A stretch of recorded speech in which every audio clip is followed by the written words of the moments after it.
Okay, we are live, but we're going to let it breathe just for a moment here because we got to bring on Facebook. It's going to be dope. Stoked. The NFL season kicks off right now. It's happening. So, really exciting.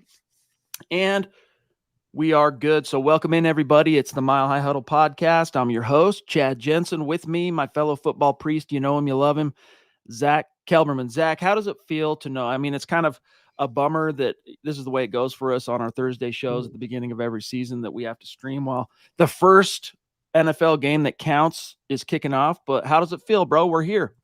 It's amazing just knowing that football season's officially here, and the Broncos are 3 days away from finally taking the field for the first regular season game of the Sean Payton era, hopefully opening the season with a victory.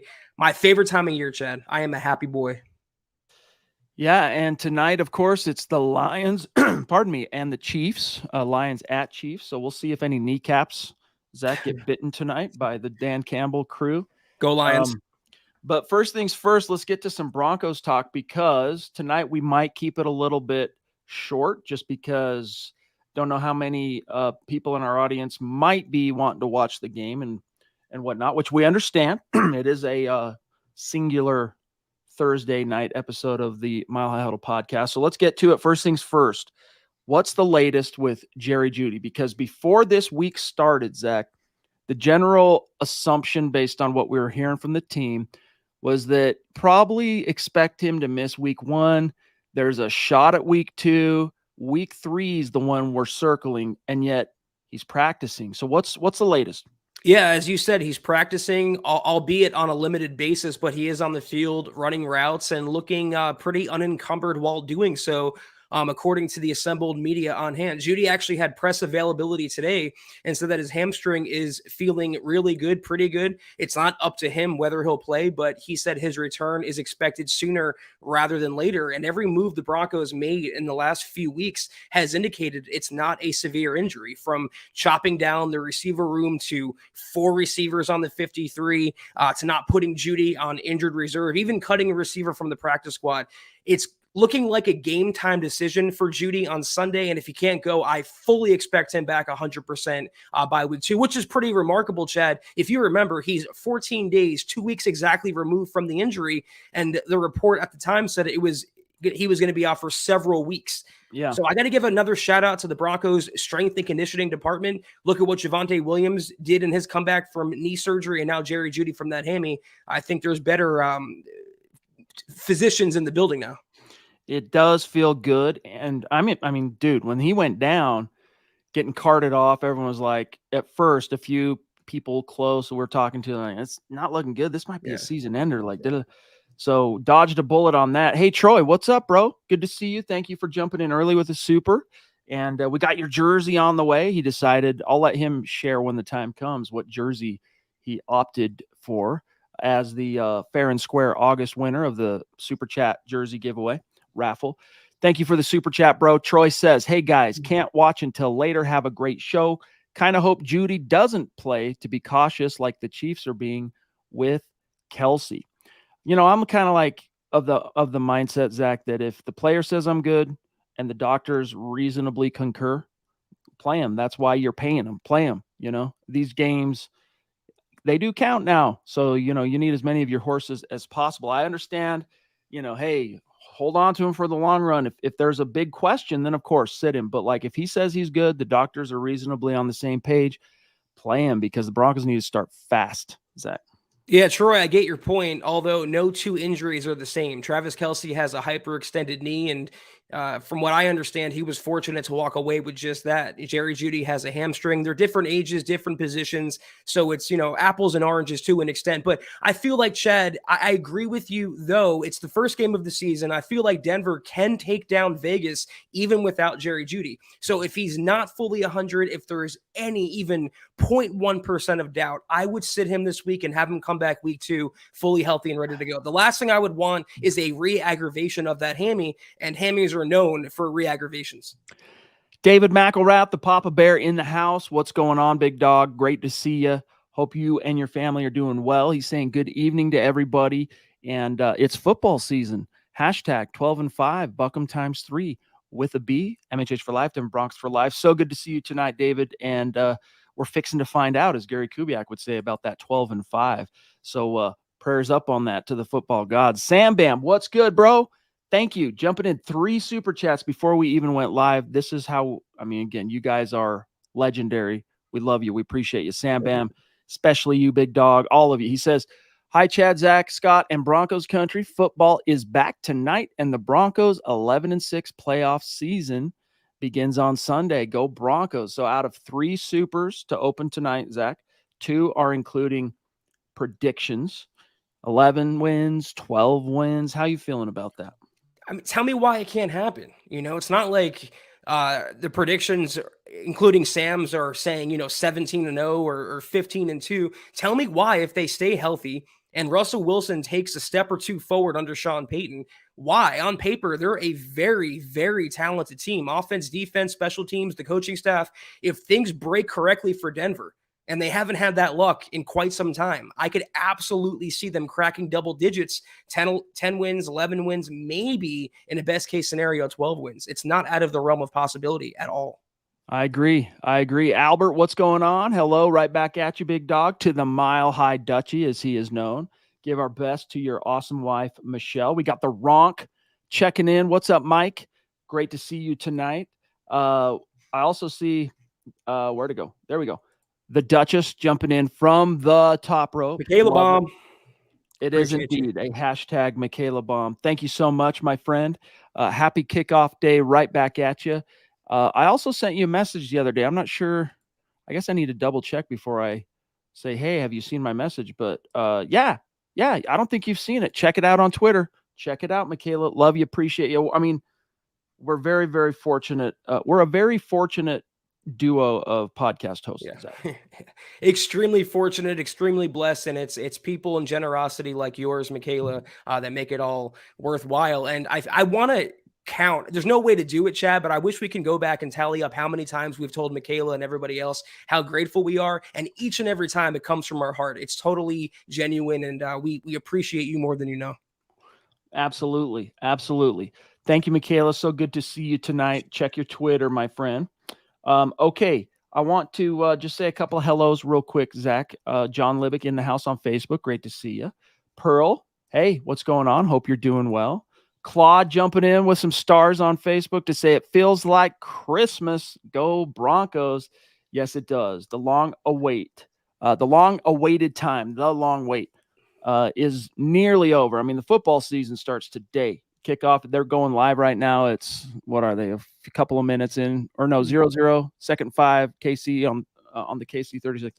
Anyway, I'm checking it out on the box score because I don't want to watch it and be, have my attention diverted. But Zach, we got 2 more, let's see, Friday, Saturday, and then it happens Sunday. So I'm going to say 2 more days, and then it's really Christmas for Broncos country. It feels like Christmas already, and it would be a lump of coal if the Chiefs lost this game without Travis Kelce, without Chris Jones. I'm rooting for the Lions. I do have Mahomes on my fantasy team, full disclosure, but I hope Detroit pulls off the upset. Claude, again, bro, thank you, my friend. Gary, the GLP in the house. So many already of the big heavy hitter Mount Rushmore superstars checking in this evening. He's saying, had to watch the kickoff for the new season. Go Broncos and buck them. Yeah, of course. We totally get it. We understand, Zach. Yeah, definitely. I mean, again, it's like Christmas. It's the best time of the year. It's worth celebrating and worth paying attention to. And also, I can't blame any Broncos fan for watching Kansas City hopefully lose this game, though. I don't know. It's not looking likely so far. Zach, how surprised were you that Jonathan Cooper was named the starter over Frank Clark? Not at all. He deserved it. That's the way to go. Because I wonder what those conversations with Frank Clark were like, right? When they were trying to get him here, and it took whatever it was, something like $5 million to come to Denver, basically all virtually guaranteed. Coming off a world championship, he's got a couple of 2-3 Pro Bowl nods on his resume. Do you think they said you're going to come in and be our starter? Or do you think it was, yeah, come in, compete, and What do you think those conversations were? Based on the way his contract is structured, you mentioned it was a 1-year deal, and I believe it's worth up to 7.5 million in that ballpark, with a ton of playable incentives like sacks, snaps, and what have you. So that would lead me to believe, if they built him that much of his contract around incentives, that he came in with the understanding that he might not start. The Broncos have a $70 million edge in Randy Gregory. They have a projected starter in Baron Browning on PUP, and he will start when he gets back. And at this point, you just can't sit Jonathan Cooper. He's outplayed his draft status. He's outplayed a lot of people's expectations, and he's better on all 3 downs than Frank Clark. Frank Clark is the better edge rusher, but Jonathan Cooper is worlds better on 1st and 2nd down. I mean, the way he looked, Cooper, in the preseason, I like, before the preseason, I would have 100% been like, yeah, absolutely. Frank Clark, definitely the better pass rusher. And even today, we could say the more accomplished pass rusher, and that would be true. But man, Jonathan Cooper showed some moves, baby. He showed some motor. He showed a definite improvement and kind of polishing of some of the tools in the old pass rushing toolkit in the preseason. So I'm really happy for him. I'm stoked. And especially when you know his backstory, you know, the heart issue that caused him to nearly fall out of the draft. You know, it's not to say he was projected, Zach, to be like a 2nd round pick, but he was projected to be like a middle of the draft guy. Ended up in the 7th round, had to undergo a couple of procedures before camp even started. But to see where he's at now, like, I definitely didn't see it coming, because let's not forget, this isn't a guy that we've, hardly seen since the Broncos drafted him. I mean, if memory serves, he started 5 games for the Broncos last year. Nothing that we ever really wrote home about, right? I mean, cast your mind back, think about it. Solid edge guy when it comes to the run and setting the edge and all that. But like, can you think in 2022 off the top of your head of a big Jonathan Cooper play as a pass rusher? I struggle to do so without some modest research. But he's looking different this time, dude. There's just something different about him. And, I guess it adds up when you talk about defensive line, edge rushers, guys who play close to the line of scrimmage on both sides of the ball. Usually takes them 2 or 3 years before they kind of turn that corner and pop, as it were. Exactly. And he is fully healthy now. You mentioned the heart issue. He's been nicked and dinged a little bit throughout the course of his young NFL career. And I just think he's growing into his own. You mentioned the fact that he could have probably been taken in the 4th or 5th round. The Broncos got an absolute steal in Jonathan Cooper in the 7th round. I just think it's the natural progression and maturity, like you were talking about, of an edge player. It's not an easy transition going from college to the pros. It takes a little bit. And I think Cooper's starting to hit his potential. Michaela with another super to say, I just Twittered you back. Okay, good. I'll check it after the show for sure. Thank you for the 2nd super chat, Michaela. You're the bomb. Also, shout out to Jasmine. Good to see you tonight in the chat. Hope you're doing well. Really appreciate everything you do and contributing to our conversations every single night. We've got Phil McLaughlin down in Tucson, proving Broncos country is not a geographic location. It is, in fact, a state of being. He's saying, good evening to everybody. Can't wait till Sunday. Lion Zach with a 3 and out. # Buckham, MHH for life. Yeah. What do you, I mean, this is a Broncos podcast, but the Chiefs are playing and the NFL season's kicking off. Let's talk about it for just a moment. What's your outlook for the Lions this year? I think they're going to surprise a lot of people. I'm not a believer, talking about the NFC North, I'm not a believer in Justin Fields. I think he's a fraud, if we're being honest. I don't think the Vikings will replicate what they did last year under Kevin O'Connell. And the Packers, post Aaron Rodgers, Jordan Love, I think we'll see in week 7 that they're not a superpower. So Dan Campbell has proven to be a really good coach, at least an inspirational coach. I wasn't doing cartwheels when Detroit hired him, in the sense I didn't think he would actually pan out, but he has the team playing really hard, and they could have been a playoff team last year. They were like the Broncos in a sense, a lot of narrow victories, 1, 2 point defeats. If things would have broken a different way, they could have made some noise. But as Jared Goff, okay, he's making some throws here. Let's look short of the sticks, but I think they're going to be a competitive team. I see them fighting for the division, and at the very least getting a wild card in the NFC. I do think they're going to be a sleeper as well. Maybe not one of those out in front, but a team that when you look up in week 16, week 17, and they're in the conversation, you're going, wow, didn't really see that coming. be surprised if they can manage a win tonight, but great opportunity with Kelsey not being out on the grass. So we shall see. Okay, the Duchess again. Thank you, Michaela. Thank you, She Michaela. says, when Baron Browning gets back, I would rather sit Randy Gregory than Jonathan Cooper. That's an interesting topic because you can't do it. It's interesting because, Browning from the edge position after Chubb was traded. I mean, even including the Chubb trade, what was it, 4.5 sacks before he got dealt? Barron was either 5 or 5.5 he finished with last year. So he led the edge rushers in sacks. But when you've missed all of camp, all of preseason, however many games he ends up missing in the final analysis, unfortunately, coaches aren't going to all of a sudden say he's back, throw him in the starting lineup. They'll work him in. They'll work him in because this isn't Von Miller. Let's face it. As much as I like Browning, but what do you think? Her main topic or main point, I think she's asserting here, though, Zach, Browning over Gregory, all things being equal. What do you think? Could we just talk about the cashews on Dan Campbell going for it on 4th and 2 from deep in his own territory? I just talked him up, and he made me look pretty good. So kneecaps. Let's go Detroit for sure. I understand your line of thinking, Michaela, because you probably agree that Cooper deserves the starting spot, but $70 million, Randy Gregory is your top edge guy. You paid him all that money. And to be fair to him, I know he's dealt with injuries and suspensions in the past, but when he's on the field and when he's able, he is disruptive. He is explosive. He makes plays and takes the ball away from the opposing quarterback, or at least puts the opposing quarterback in the turf. So I can't sit him for Jonathan Cooper. The ladies of MHH once again, pardon me, showing out. It's great to see Michaela Israel also in the house tonight. Thank you for the super chat. We really, really appreciate that, Michaela. Give our best to the little man. Hope he's doing well. Here he is, right there. Cooper in the house. What's up, Coop? Yes, and we're learning here. It's his 11th birthday. Happy birthday, buddy. Yo, happy birthday. Shout hooray. That's awesome, Cooper. We'd sing you the song, but then you get dinged on YouTube because some overzealous copyright owner guy is pretty tripped out on that. But happy birthday, Cooper. That's awesome, dude. Let us know your cake of choice. Are you a chocolate cake kind of kid, or what are you munching on tonight for your birthday? And we're looking forward to seeing you very soon. Not this month, but next month. And it'll be here before you know it. And you're getting props from everybody. Happy birthdays all around, including on Facebook. Pearl giving you a happy birthday. Let Loose.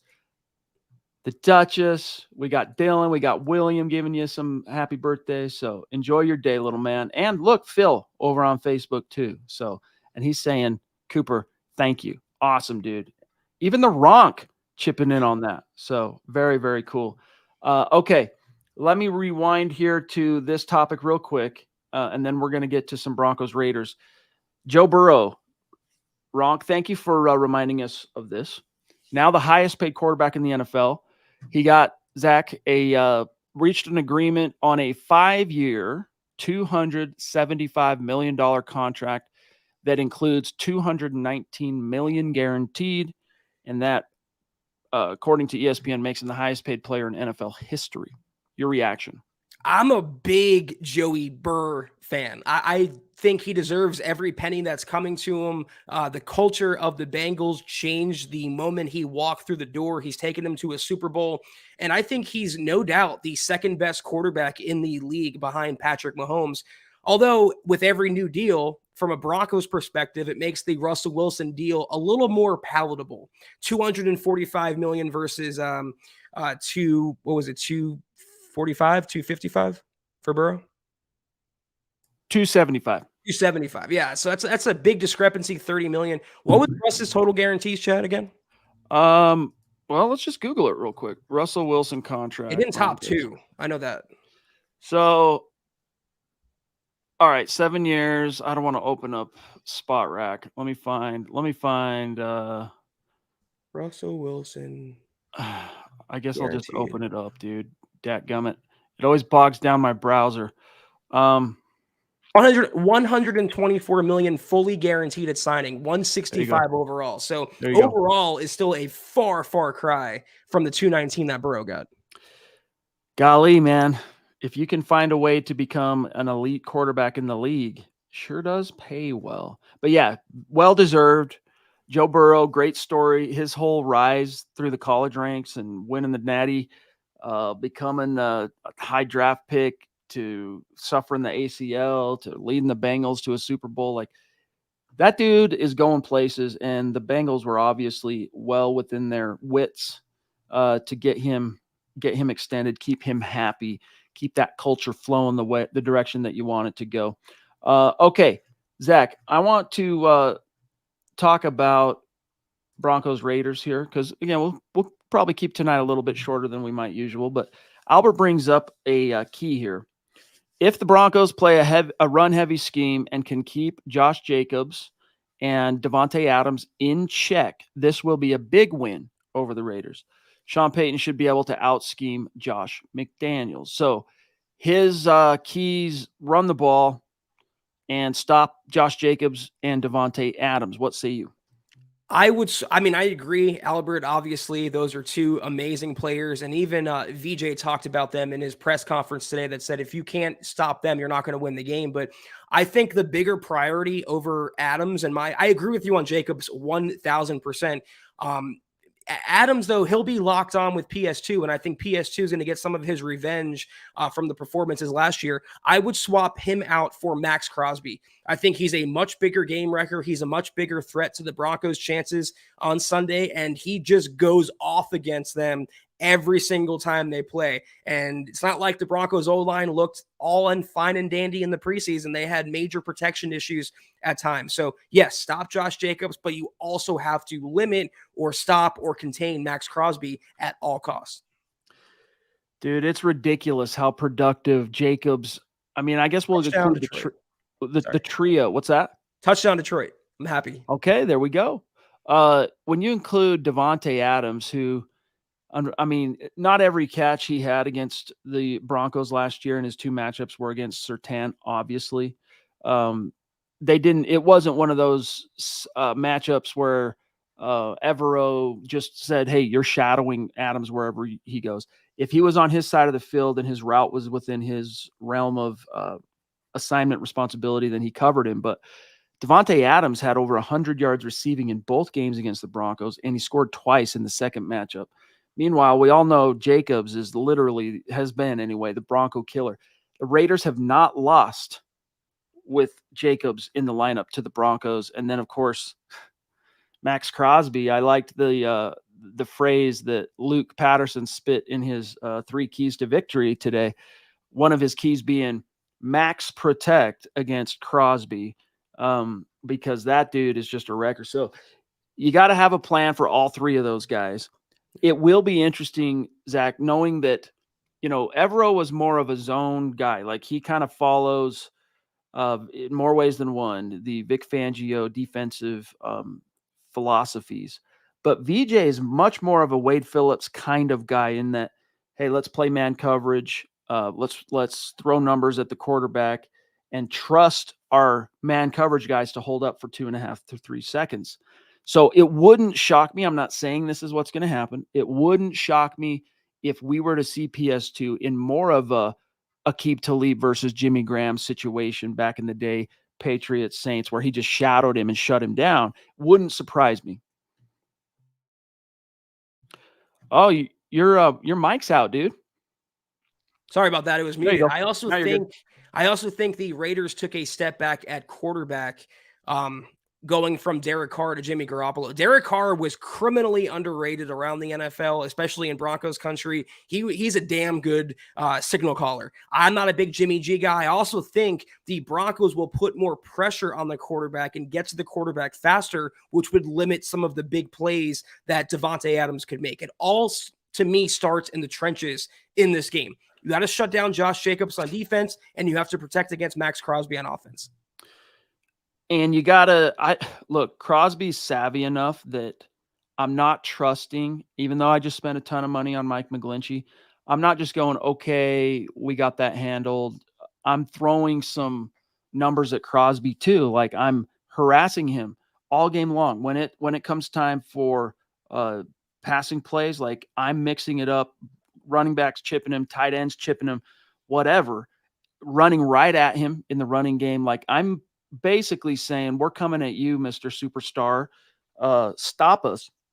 Because I think for whatever reason, Zach, the previous offensive regimes in Denver since Crosby became a Raider, they just didn't think that way. They kind of in the sense where I said, like, VJ likes to trust that his corners are going to hold up in man coverage.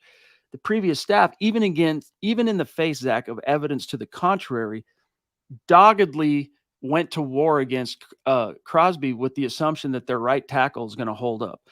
He'll sometimes rush from the other side too. I know, but a lot more often than not, he's coming off that edge, the right edge, if you're the quarterback.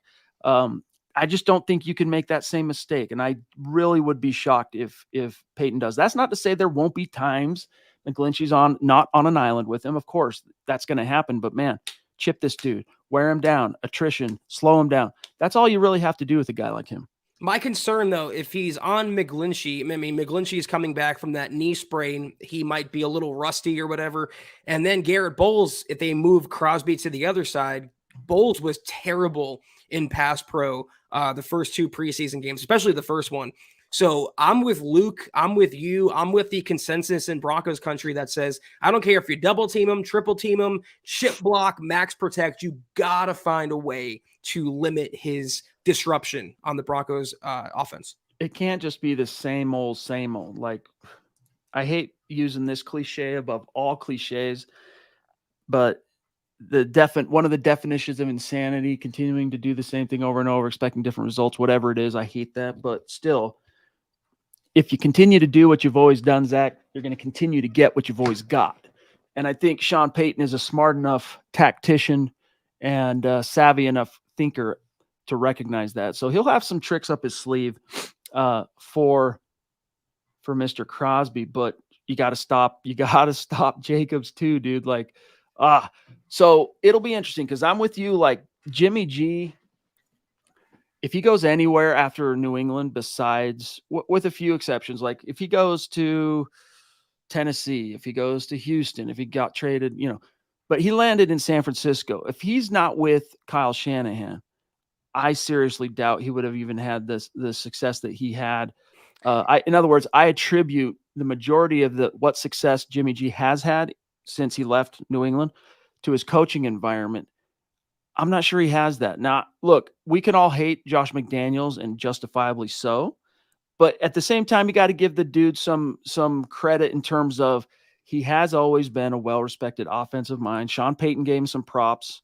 But I'm not convinced he's enough, Zach, of an offensive mind to make the most out of Jimmy G. Let's remember the last time Jimmy G faced the Broncos. That would be week 3 last year. We were there in attendance for the MHH meet and greet.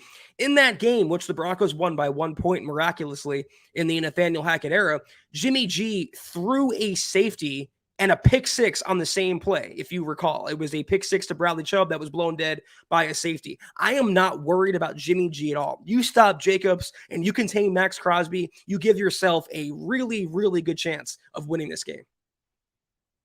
Dude, I'm trying to get our head-to-head set up, and this PDF online keeps wanting to throw this toolbar up, and I can't figure out how to get rid of it because our viewers don't want to see that. So as soon as I can figure that out, guys, we'll get to some head-to-head. But I'm not sure, Zach, honestly, this time, how instructive it's really going to be, because it's basically head-to-head rankings based on how both teams ended last year. It's going off of last year's data. And no one got time for that.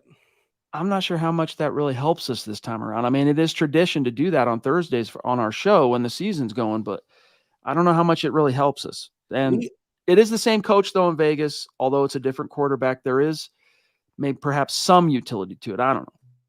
I think we need more data, at least a week's worth, to go to the head-to-head. So maybe in week 2 against the Commanders would be a better option. But we know the Broncos were bad last year. We know the Raiders were slightly better. That's the head-to-head for this game. That's a very direct way to sum it up. Roy, he's saying on Facebook, my prediction, 23-21 Broncos. I don't think we can contain everyone. Yeah, I don't think, look, great players are going to get theirs more often than not. They're going to find ways to impact the game. But think about this. Was Von Miller of Super Bowl 50 every single time he suited up for the Broncos? No. Von Miller always affected the game in some way in terms of pressuring the quarterback, making those nice plays on the edge against the run. But his sacks, Zach, like it often goes with pass rushers, would come in bunches, right? That it's kind of a streaky thing.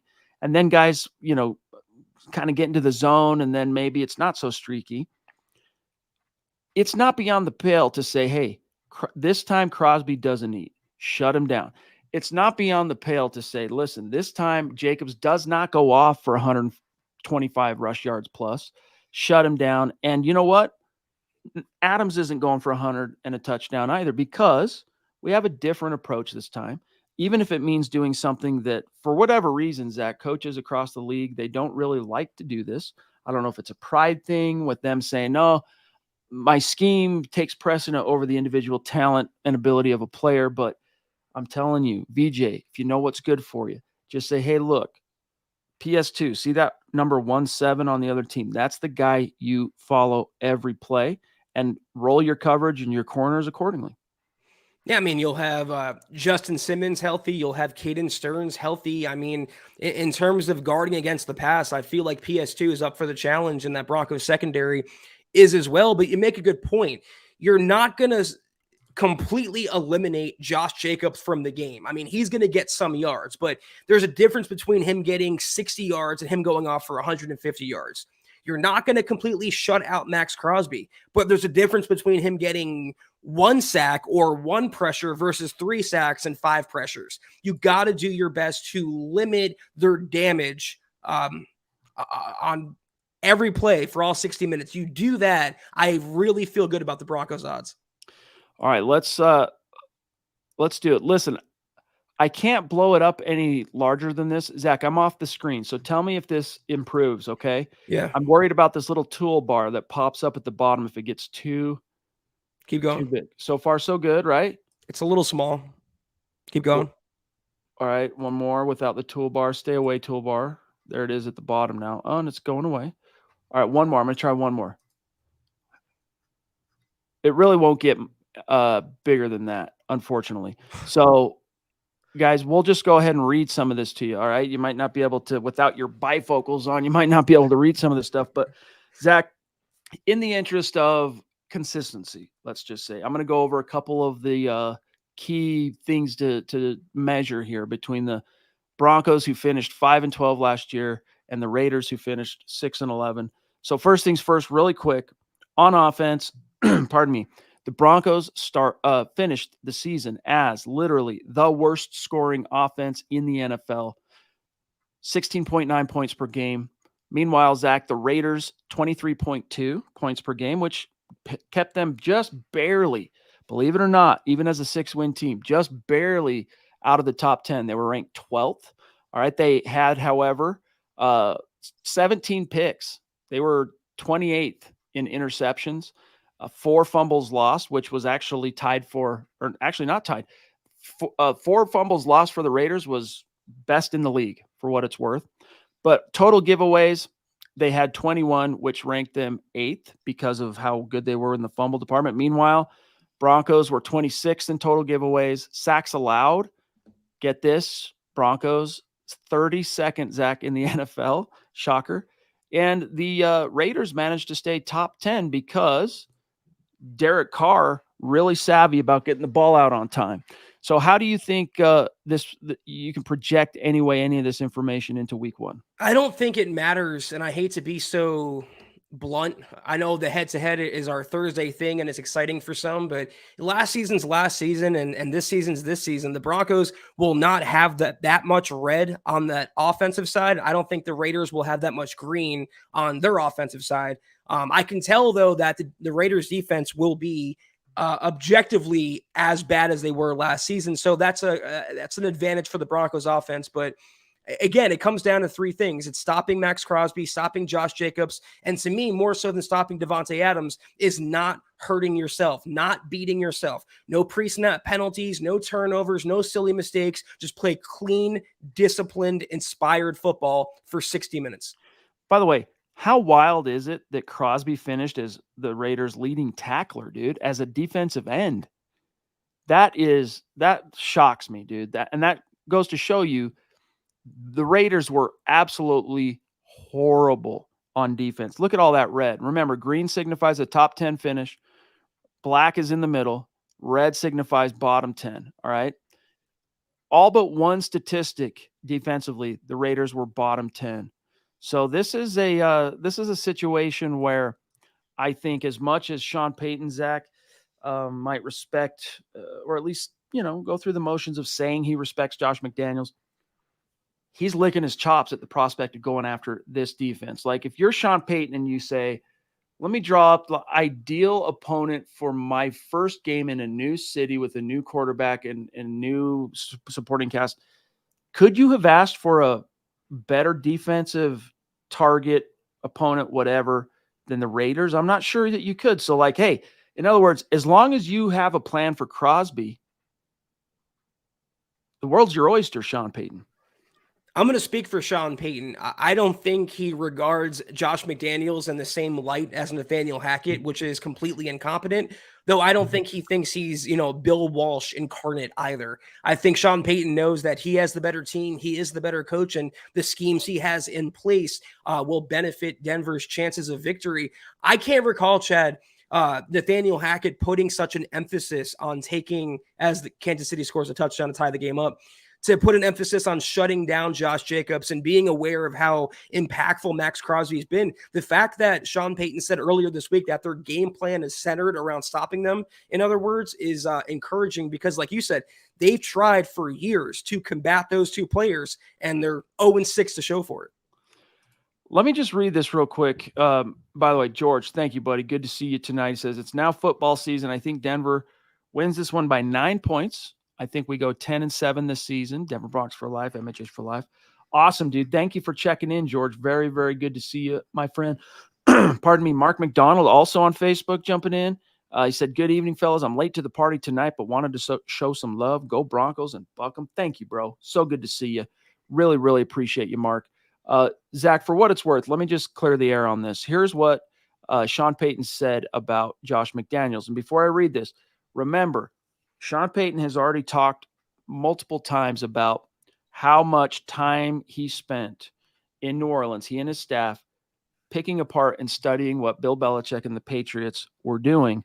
Because like he said, to kind of butcher the metaphor he used, Zach, if you're a pizza joint and the pizza joint around across the street has a line going around the corner, don't you want to figure out, what the recipe of their dough is or whatever, right? So like he's studying that. But here's what he said, quote of Josh McDaniels. If there's any hallmarks of an offense led by Josh McDaniels, quote, I think a couple things. We always studied him and they always had a great two-back presence. I like that, pardon me, because I think we try to do the same thing. Some teams don't have a fullback. It may be a tight end, but they have always had a good two-back running back and play action passing game. They are aggressive down the field, and I think their numbers from a year ago, now keeping it Raiders, dictate that when you look at their explosive plays. I think they were second in the league in 21 personnel. We think that's an important personnel grouping as well, but there are other teams who do not think so as much. Those are just a few things when you watch McDaniels. They give you a heavy dosage of 11 personnel and 21 personnel. They'll get into 12 personnel, and they have always been committed to running the ball. Certainly the numbers speak for themselves, Zach, when you look at those stats from a year ago, close quote. Again, I can't recall Nathaniel Hackett breaking it down like that before the two matchups against the Raiders last year. And, in those matchups, the Broncos had the coaching disadvantage. Hackett versus McDaniels, sadly enough, they have the coaching advantage big time this year with Payton versus McDaniels. True. This is true this time, and I think it's going to actually mean something for the Broncos in the final analysis. Okay, Zach, we'll save our predictions and scores, etc., for the Mile High Roundtable, which will publish tomorrow on milehighhuddle.com. So stay tuned for that. But we've kind of talked around, obviously, a few of what we view as keys to this game for the Broncos. But if you were to sum up your 3 keys to the Broncos winning, bullet point style, what are they?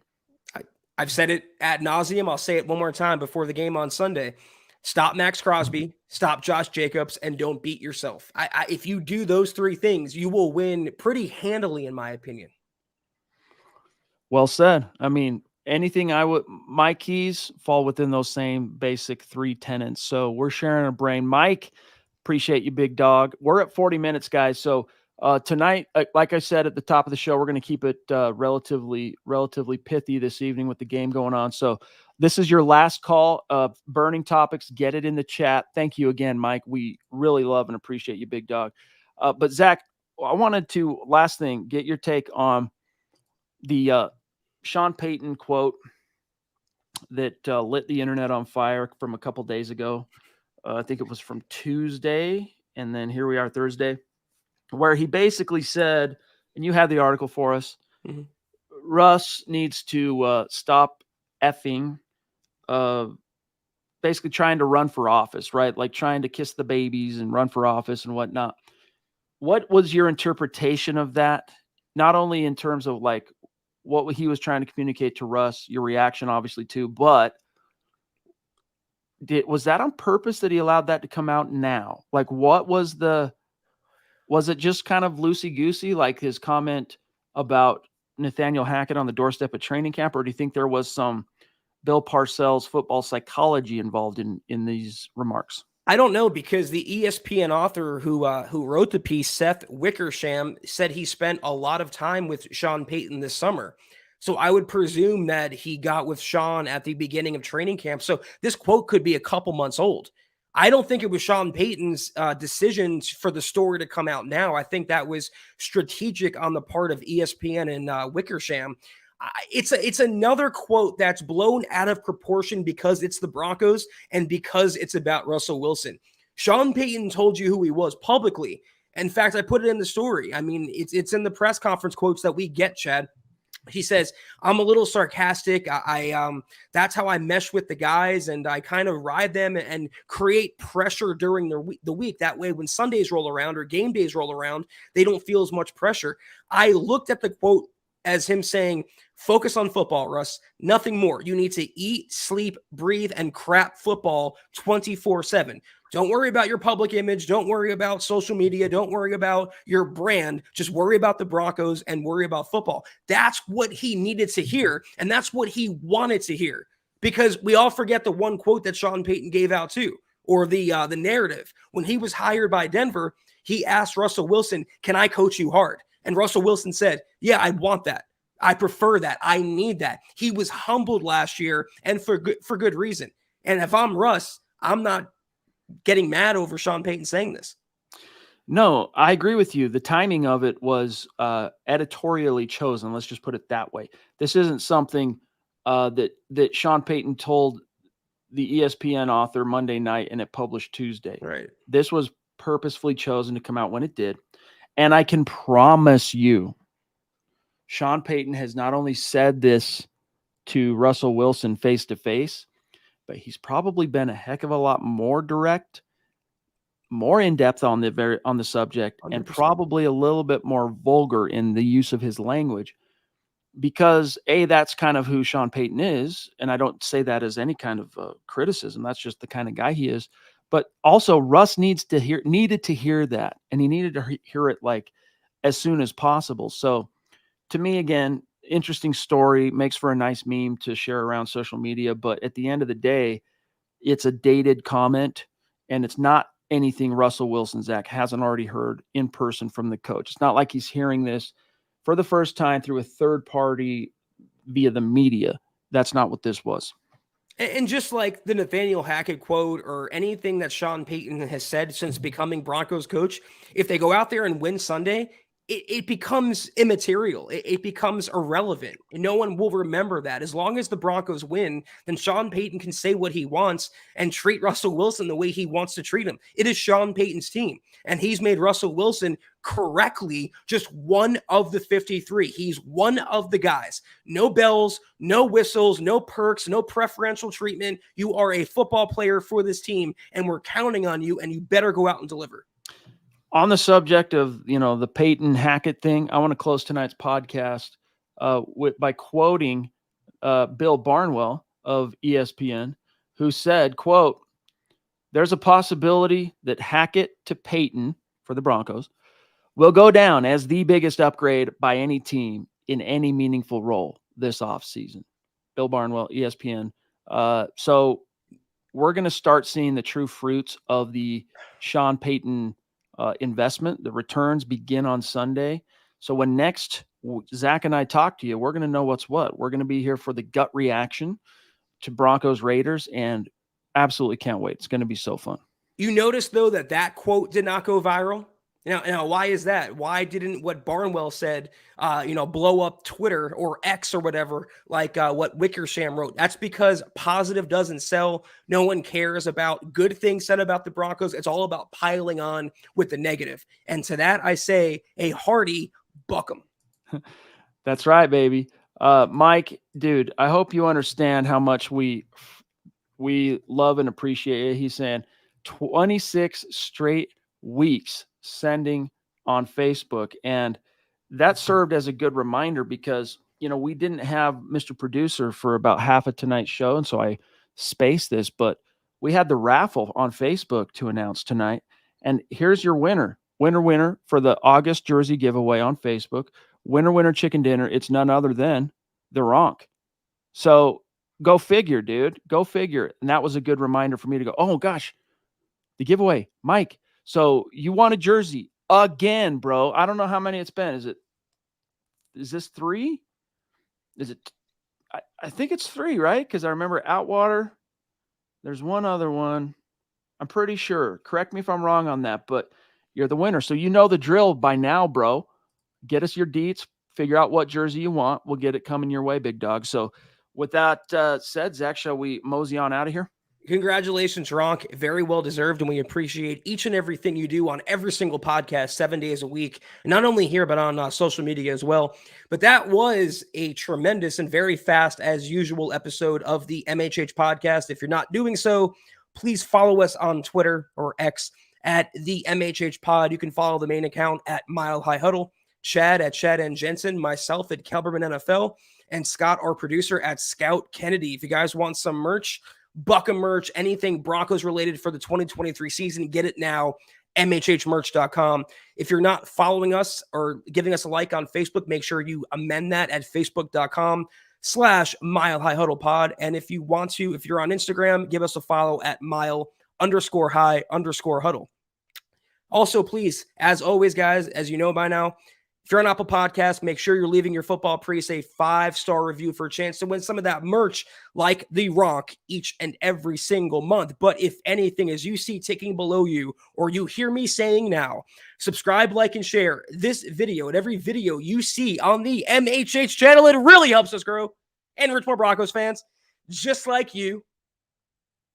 A shout out to the great Super Chat superstars and supporters tonight, throwing down, helping us keep the lights on, helping us keep the conversation going, even in the face of some compelling competition tonight in the form of the actual NFL season kicking off. So shout out to the Duchess, Michaela Parker. Shout out to Michaela Israel, the GLP, that's Gary Palmer, the swashbuckler himself, Sam Bam, David McElrath, Troy Boer, and then on Facebook, Mike, the Ronk, obviously, Claude, Mark, Phil McLaughlin, George. Much love and respect, you guys. Can't wait to see you on Sunday, directly after the final gun of Broncos-Raiders. And then don't forget, tomorrow morning, got a little Mile High, Legends of Mile High, I should say, podcast on the Bright, Dove Valley Deep Divers. It's going to be dope. Saturday night, Orange and Blue View. Don't miss those shows.